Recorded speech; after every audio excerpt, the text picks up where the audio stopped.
എരുമേലിയെ ഭക്തിസാന്ദ്രമാക്കി പേട്ടതുള്ളൽ. അമ്പലപ്പുഴ ആലങ്ങാട് സംഘങ്ങൾ പേട്ടതുള്ളി സന്നിധാനത്തേക്ക് യാത്ര തിരിച്ചു. ഞായറാഴ്ച ഇരു സംഘങ്ങളും പമ്പയിലെത്തും. തിങ്കളാഴ്ചയാണ് മകരവിളക്ക്. ഭക്തിനിർഭരമായ എരുമേലി പേട്ടതുള്ളലിന് ഏകദേശം പരിസമാപ്തിയിലേക്ക് കടക്കുന്നു എന്ന് തന്നെ നമുക്ക് പറയാൻ കഴിയും. ഇരു സംഘങ്ങളും ശബരിമല സന്നിധാനത്തേക്ക് പരമ്പരാഗത കാനനപാത വഴി നീങ്ങിക്കഴിഞ്ഞിരിക്കുന്നു. 14-ാം തീയതിയോടുകൂടി തന്നെ ഇരു സംഘങ്ങളും പമ്പയിൽ എത്തിച്ചേരും. പമ്പയിൽ പമ്പ സദ്യയും പമ്പ വിളക്കും കഴിഞ്ഞ ശേഷമായിരിക്കും ഇവർ പിന്നീട് ശബരിമല സന്നിധാനത്തേക്ക് എത്തുക. ശബരിമല സന്നിധാനത്തെത്തി മകരവിളക്കിന് ശേഷമുള്ള എഴുന്നള്ളത്ത് നടത്തിയതിനു ശേഷമായിരിക്കും ഇരു സംഘങ്ങളും മലയിറങ്ങുക. അതേസമയം ശബരിമല സന്നിധാനത്ത് ഇപ്പോൾ ഇന്നും അതുപോലെ ഇന്നലെയുമെല്ലാം തിരക്ക് കുറവായിരുന്നു. വരും ദിവസങ്ങളിൽ തിരക്കുണ്ടാകും. കാരണം സാധാരണഗതിയിൽ മകരവിളക്കിന് മുന്നോടിയായുള്ള എരുമേലി പേട്ടതുള്ളൽ ദിവസവും ഒപ്പം തന്നെ തിരുവാഭരണ ഘോഷയാത്ര ദിവസവും കാര്യമായ തിരക്ക് സന്നിധാനത്ത് ഉണ്ടാകാറില്ല. അതേസമയം വരും ദിവസങ്ങളിൽ തിരക്ക് വർദ്ധിക്കും. നിലവിൽ നാളെയാണ് തിരുവാഭരണ ഘോഷയാത്ര പന്തളത്തു നിന്നും ശബരിമല സന്നിധാനത്തേക്ക് പുറപ്പെടുക. ഇതിനുള്ള എല്ലാ ഒരുക്കങ്ങളും പൂർത്തിയായി കഴിഞ്ഞിരിക്കുന്നു.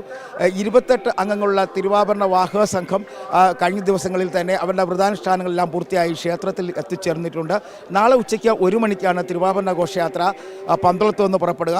അശൂലം നിലനിൽക്കുന്ന സാഹചര്യത്തിൽ ആദ്യഘട്ടത്തിൽ അവിടെ നിന്ന് പുറപ്പെടുമ്പോഴേക്കും പ്രത്യേകിച്ച് വാദ്യമേളങ്ങളുടെ അകമ്പടിയോടെ ഉണ്ടാവില്ല.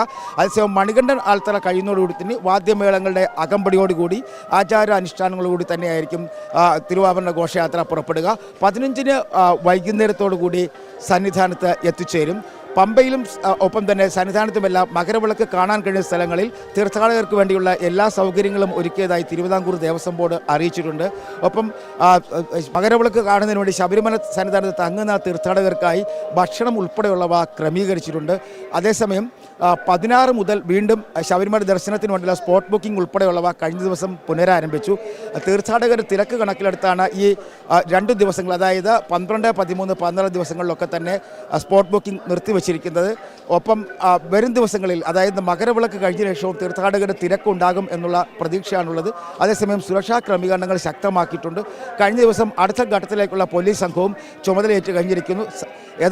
ശബരിമലയും പരിസരവും എല്ലാം തന്നെ അക്ഷരാർത്ഥത്തിൽ മകരവിളക്കിന് വേണ്ടി ഒരുങ്ങിക്കഴിഞ്ഞിരിക്കുന്നു. നാളെയും മറ്റന്നാളുമായിട്ടാണ് ശബരിമല സന്നിധാനത്ത് മകരവിളക്കിന് മുന്നോടിയായുള്ള ശുദ്ധിക്രിയകൾ ആരംഭിക്കുക. ശബരിമല സന്നിധാനത്ത് നിന്നും സജി തറയിലിനൊപ്പം D Binoy, Kerala vision news.